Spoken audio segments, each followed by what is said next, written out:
Alors dans cette session, j'aimerais parler des questions importantes que vous allez mettre dans votre plan d'études bibliques. Donc quand vous préparez votre plan, vous aurez pour commencer des questions de lancement. Donc ça, c'est des questions qui sont vraiment en lien avec l'observation. Donc dans les bases de l'étude inductive, donc dans le module 1, l'unité 1, il y a beaucoup de questions d'observation. Il y a un document avec 30 questions d'observation. Alors bien sûr, vous n'aurez pas le temps d'en faire autant, mais c'est une ressource que vous pouvez consulter. C'est sûr qu'il y a une question qui est toujours importante, c'est la question quoi ou qu'est-ce. Qu'est-ce que les gens ils ont appris ou qu'est-ce qu'ils ont observé dans leur étude, dans leur préparation, dans la lecture, dans le temps qui leur a été donné. Qu'est-ce qu'ils ont appris? Et là, vous allez donc poser la question, qu'est-ce que vous avez découvert dans ce passage? Qu'est-ce qui vous a impressionné dans ce verset? Dans la manière de Jésus, dans son interaction avec cette femme? Donc, ce type de question. Qu'est-ce que vous avez découvert sur cette personne? Par exemple, un passage sur Abraham. Voilà. Qu'est-ce que vous avez découvert sur ce caractère? En fait, on veut des réponses de type d'observation.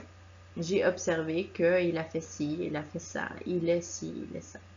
Donc c'est sûr qu'il y aura toujours un petit peu un dérapage vers l'interprétation, mais le but de ces questions de lancement, c'est d'apprendre à observer. Ensuite, on a les questions guides. Alors, ces questions, ça va inclure des choses comme comment est-ce que vous pensez que le premier lecteur, il a réagi à cela? Ou bien, comment est-ce que vous pensez que les pharisiens, ils ont réagi à ce que Jésus a dit? Ou dans quel domaine est-ce que Jésus était en train de les défier? Pourquoi est-ce que c'était écrit? Souvent, en fait, les questions d'interprétation, elles vont aller autour de la question du pourquoi. Bien sûr, vous êtes habitué à tout ça avec les tableaux verticaux, mais autant dans la question d'observation, on aura beaucoup de quoi. Ici, dans l'interprétation, on va plutôt poser la question du pourquoi. Donc, que veut dire l'auteur par cette phrase-là? On a vu qu'Abraham était décrit comme ta. Qu'est-ce que l'auteur il veut dire par ça? Ou bien par qu'est-ce que ça veut dire cette figure de style ou pourquoi il utilise ces mots-là? Donc, ces choses, elles font partie de l'interprétation. C'est là que vous devez garder la discussion sur la bonne voie, être sûr que ça va dans la bonne direction. Puis, donc, c'est à vous de poser des questions toujours comme est-ce qu'il y a quelqu'un d'autre qui aimerait ajouter quelque chose, aimerait faire un commentaire là-dessus? Qu'est-ce que vous voyez d'autre dans ce passage, dans ce verset? Est-ce que quelqu'un d'autre aimerait ajouter quelque chose? Ça, c'est des questions qui sont importantes.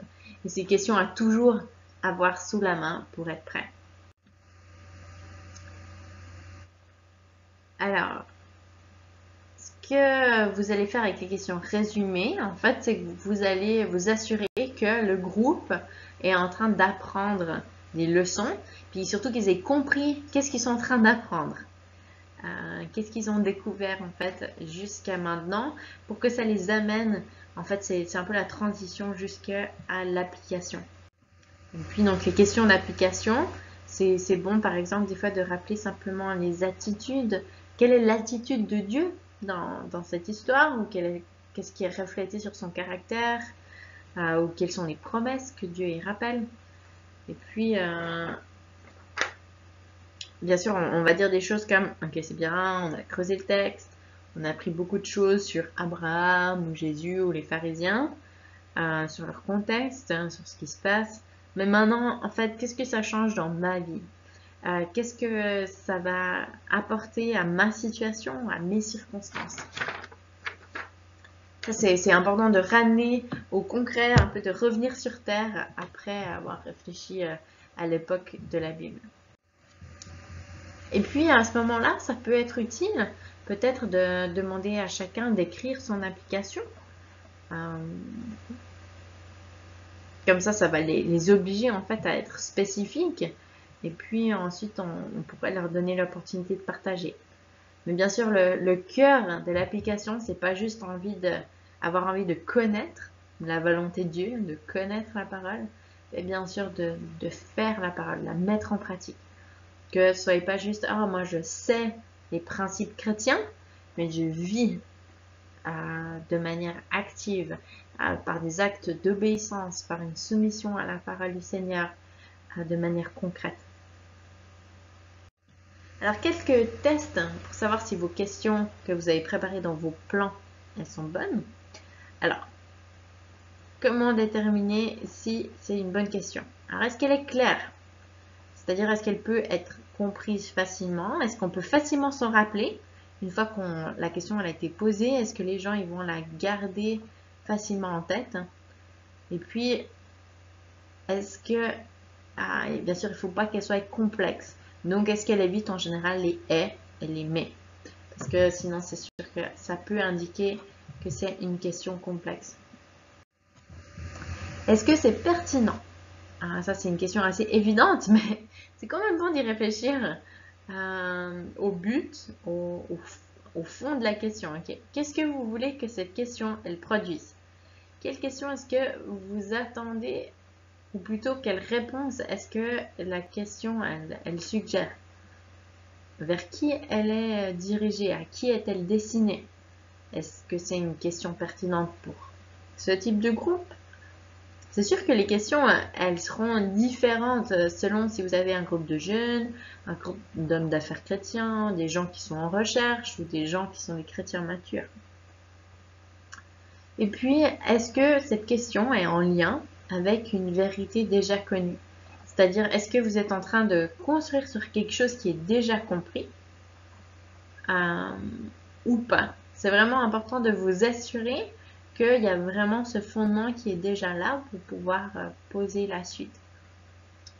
Si vous posez une question, par exemple, sur le parler en langue, c'est important d'abord de poser le fondement sur qui est le Saint-Esprit, etc. Est-ce que c'est pertinent? Est-ce que le groupe a suffisamment d'informations pour y répondre? Est-ce que c'est une question que vous connaissez à cause de votre expérience avec les études bibliques? Que vous avez déjà entendu ça dans vos cours de IB, mais peut-être pas forcément votre auditoire? Est-ce que l'attention, l'emphase est vraiment sur les points principaux du passage? C'est sûr qu'on pourrait dire vraiment beaucoup de choses sur un passage, mais notre temps il est limité dans une étude biblique. Donc pour ça, c'est important de garder le cap et puis de rester sur les points principaux. Bien sûr, au niveau de l'application, les questions d'application doivent avoir une réponse qui est possible et puis qui est pratique, qui est faisable. Qu'est-ce qu'on doit faire et qu'est-ce qu'on peut faire? Et puis surtout, est-ce que ça apporte une compréhension claire du passage? Est-ce que ça stimule la discussion? Est-ce que c'est une question rapide qui attire l'attention du groupe et puis qui dirige les gens à une implication personnelle? Est-ce que ça donne de la place pour une implication personnelle, c'est-à-dire que tout le monde peut se sentir concerné, tout le monde peut y répondre? Est-ce que ça donne une expression créative où on peut se dire, moi ma réponse elle est un petit peu différente, elle est un peu créative, est-ce que j'ose quand même répondre? Ou bien est-ce que c'est une question tellement simple qu'on n'ose pas forcément y répondre? Ouais, est-ce que ça donne la possibilité à tout le monde, à chacun, de répondre? Puis si la réponse elle est spécifique, si la question elle est large, c'est sûr qu'il y aura plus de personnes qui vont pouvoir y répondre, plutôt que de chercher absolument une réponse spécifique. Comme je vous disais avant, il y a 3 réponses possibles, c'est pas idéal. Donc, une chose aussi qu'on veut avoir en tête, c'est qu'on ne veut pas mettre mal à l'aise les membres du groupe, on ne veut pas les intimider ou leur mettre de la pression. Donc ça, c'est aussi des choses, est-ce que cette question pourrait mettre mal à l'aise certaines personnes? Bon, après, on sait que la Bible, ça dérange, on ne faut pas non plus être politiquement correct toujours, mais on ne veut pas non plus mettre mal à l'aise exprès les gens du groupe. Donc voilà quelques pistes pour vous aider à préparer vos questions. Puis dans la prochaine vidéo, on va parler sur quelques points pratiques de votre étude biblique.